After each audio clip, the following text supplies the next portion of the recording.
Hello, bombshellers. It's been a wild Wednesday. Everything was going okay except for the mail. I didn't get a package that I thought was going to come today, but maybe it'll come tomorrow. I like to get them here so I can wrap them and have them, ready for Christmas. I know we've got a ways to go, but still it's nice to have everything here and blam, no worries. Speaking of worries, the power went out today at 4:50 while I was at work. Didn't come back on until 6:10. First I called Ameren, got a computer, and then the second time I got a live person. I informed my job of what was going on 3 times. And on the fourth time, the last time that I called, the service was back up. So that was a good thing. Thank God. And I immediately told them on there what was going on, and that was, I was back. So that was good. But we didn't go anywhere tonight. It was just a very overwhelming and a very stressful day. So I was glad that it was over. I sat and watched Married at First Sight tonight, which I've got some news on there. Did y'all see the previews for I guess it's the episode leading up to Decision Day. I don't think we're doing Decision Day just yet in the Americas. Anyway, on the next episode, remember how I said Olivia and Brett had just quit? Well, tonight she revealed while packing her things with Armani that, because she came over to help her pack, that they had still been texting back and forth. There is hope. And then we see them all sitting down to discuss what might happen at Decision Day with family and friends. And we have more hope. Are you ready for this? Here it is. Okay? The hope is Olivia and Brett may make it. Shocker. Miles and Karen may make it. Another shocker. The curveball I didn't see coming. They previewed Amelia and Bennett might be on the verge of getting a divorce. As for Henry and Christina, I don't know about them at this point. They seem like a lost cause. And Armani and Woody, I don't think they're going to break up, but they kind of threw a curveball there too. So it's definitely a hooker to try and get you to watch what's going to happen next. You know, how you hook a fish and you just like till you reel it in. That's kind of like what they're doing. They hooked you with their interest, and now you got to reel it in. Anyway, it's like, I cannot miss next week. This is too good TV right there. And when they gave me hope that Olivia and Brett might make it, thank you, Lord in heaven. I love that couple, and I really want them to make it. I really hope that they both see that they are perfect for each other. Anyway, with that being said, I've had a splitting headache since 4:50 this afternoon. Tension does that to you. And in the back of my neck, where I had my spine test because of my shoulder, this right here, surgery, I lost 20% of my right shoulder. Back when I was, probably about 27, 28, Dr. Lack, before he left the area, did my surgery. It was a surgery that was very intense, and that was another reason I had pain in my neck, because not only did I have a nerve test with Dr. Nino, I actually had a blocker so I wouldn't feel the shoulder after they got done with it. Some people say that it's noticeable, that you can see that I lost 20%, and some people say it's not. I guess to each their own. But I don't feel any different. I feel like I still have the same range of motion, so that's good. I wanted to talk to you all about a post I made on Facebook last night. I'm going to try to access it with my phone. I don't have it pulled up, and it just hit me, so bear with me. Okay? The post, I got to thinking, and it really bugs me. I see some of y'all talking about Christmas already, and I think that's grand. I really do think that's grand. But if we could stop what we're doing and focus on how to make this world a better place. Let's do that, okay? How do we make this world a better place? We do it one person, one moment at a time. And I wanted to tell you about the idea because this idea came to me yesterday after I got asked, "What do you want for Christmas?" At first I joked.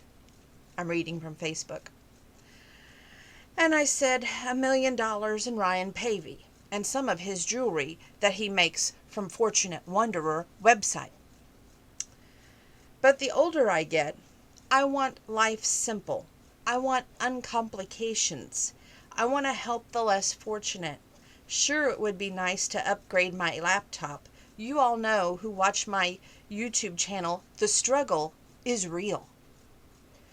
And sure, it would be nice for my 10-pound hand weights that I've been waiting for. And that fancy new workout stuff like the mirror and total, all that stuff that we see on TV. But what 2020 has taught me personally, and really not just 2020, but especially 2019, life is short. Cherish the time you have on earth. You are not promised tomorrow. You got to let friends and family know how much they mean to you. And never let them wonder, hey, what if I would have just sat down on a bench somewhere and said, let's talk. I really wasn't in that big of a hurry. I do my best to donate to organizations in some form or fashion that has affected me personally.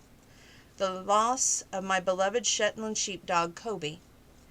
So I try to give to the Central Illinois Sheltie Rescue every birthday on here because his birthday would have been in August as well. I don't donate to PCOS organizations, and I should. It affects me personally on so many levels.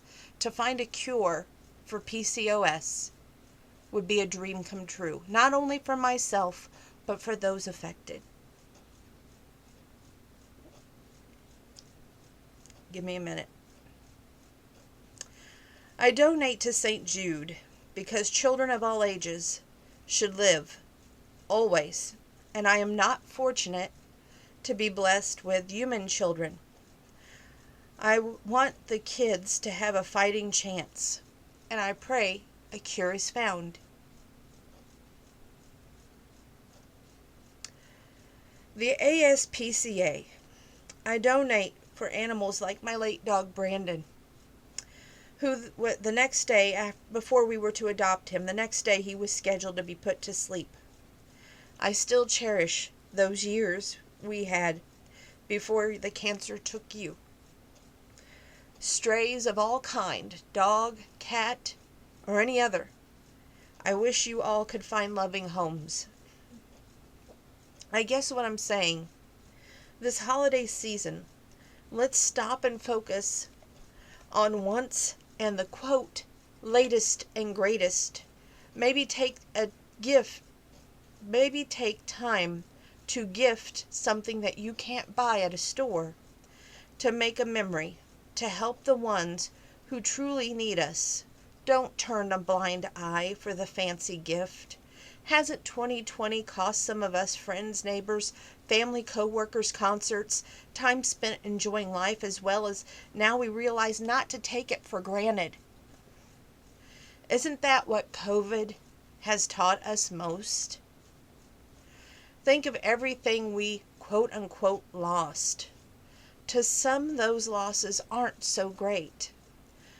But when you think about a loved one that you can't replace, a friend who is there to listen gone too soon, a pet who never judged you but listened day in and day out to ups and downs, dreams that never got a chance to live or happen. You have this amazing gift called life to make a difference, to turn it all around. Don't take a single moment, a single breath for granted. Take 2020 out in humanity fashion. Help others who can't help themselves. Lift people up who are looking for a little light during this time. Haven't we all had enough of 2020 already? Let's not let 2020 be the year of COVID, and defeat. Help people out. Lend a hand. Make a memory. And I posted several websites on my Facebook page, such as the gift shop for St. Jude, IllinoisSheltyRescue.com, the ASPCA, and PCOS awareness. I honestly believe that we all need to lend a helping hand, that we all need to stop thinking about me,